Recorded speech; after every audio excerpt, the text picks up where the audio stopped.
Hi friends, എല്ലാവർക്കും നമസ്കാരം കേട്ടോ.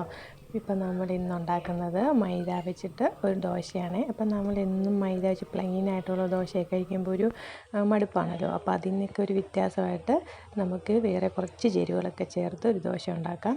അപ്പം ഞാൻ ഇതേപോലെ 2 കപ്പ് മൈദ ഇതേപോലെ ഒരു മിക്സിയുടെ ജാറിലോട്ട് ഇട്ട് കൊടുക്കുന്നുണ്ട്. അപ്പം അളവൊക്കെ ഓരോരുത്തരുടെ ഇഷ്ടത്തിനനുസരിച്ച് എടുക്കാം. ഞാൻ 2 കപ്പാണ് എടുത്തേക്കുന്നത്.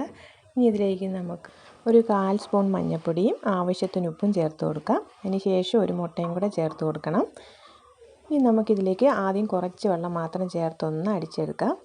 പിന്നെ നമുക്ക് ആവശ്യത്തിന് വെള്ളം ചേർത്ത് കുറേശ്ശെ ചേർത്ത് മാവ് ഈ ഒരു രീതിയിൽ നമുക്ക് കിട്ടണം. അപ്പോൾ കുറേശ്ശെ വെള്ളം ചേർത്ത് ഇതൊന്ന് അടിച്ചെടുക്കണം. ഇനി നമുക്ക് ഇതിലേക്ക് ബാക്കിയുള്ള ഇൻഗ്രീഡിയൻസ് ചേർത്ത് കൊടുക്കാം. ഇനി നമുക്ക് ഇതിലേക്ക് ചേർത്ത് കൊടുക്കുന്നത് ആദ്യം കുറച്ച് മല്ലിയില ചെറുതായിട്ട് അരിഞ്ഞതാണ്. അപ്പോൾ ഇതേപോലെ ഇത്ര അളവിലേ ചേർത്ത് കൊടുക്കുന്നുള്ളൂ. ഇനി അതേപോലെ തന്നെ ഒരു ചെറിയൊരു ക്യാരറ്റ്, അതും ചെറുതായിട്ട് അരിഞ്ഞതും, പിന്നെ ഒരു സവോളയുടെ പകുതി, വലുതാണ് പകുതി എടുത്താൽ മതി, ഇല്ലെങ്കിൽ ചെറിയ ഒരെണ്ണമാണെങ്കിലും എടുത്താൽ മതി. അപ്പോൾ അതും കൂടെ ചേർത്തിട്ട് നമുക്ക് ഈ ബാറ്റർ ഒന്നും കൂടെ ഒന്ന് അടിച്ചെടുക്കണം. അപ്പോൾ നമുക്ക് ഈ ഒരു രീതിയിൽ കിട്ടും കേട്ടോ. അപ്പോൾ ഇത്രയും മാത്രം ചെയ്താൽ മതി. ഈ ഒരു സമയത്ത് ഉപ്പൊക്കെ കുറവുണ്ടെങ്കിൽ ചേർത്ത് കൊടുക്കാം. അപ്പോൾ നമ്മൾ എന്നും ഒരേ രീതി ഇങ്ങനെ പ്ലെയിനായിട്ടുള്ള രീതിയിൽ ദോശ ചുടുന്നതിനെക്കാട്ടിലും ഒത്തിരി വ്യത്യാസമുണ്ട്. ഇങ്ങനെ നല്ലൊരു ടേസ്റ്റുമാണ്, നല്ല സോഫ്റ്റായിട്ടും ഇരിക്കും. കുട്ടികൾക്കൊക്കെ ഒരു പ്രത്യേകതയും കാണും ഇത് കഴിക്കുമ്പോഴത്തേക്കിനും.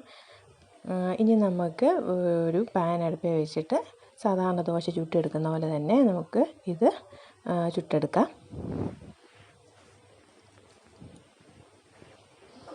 അപ്പം നമ്മുടെ ചാനൽ സബ്സ്ക്രൈബ് ചെയ്ത് കാണാത്തവരൊക്കെ ഒന്ന് സബ്സ്ക്രൈബ് ചെയ്യുകയും ലൈക്ക് ചെയ്യുകയും ഷെയർ ചെയ്യുകയും കമൻറ്റ് ചെയ്യുകയൊക്കെ ചെയ്യണം.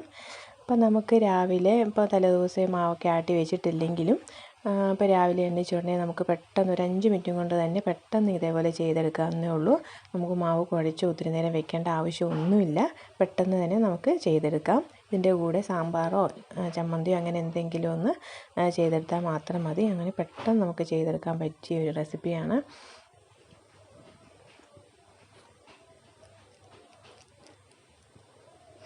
അപ്പോൾ ഇതേപോലെ 2 വശവും നല്ലപോലെ എണ്ണയൊക്കെ തേച്ച് കൊടുക്കണം.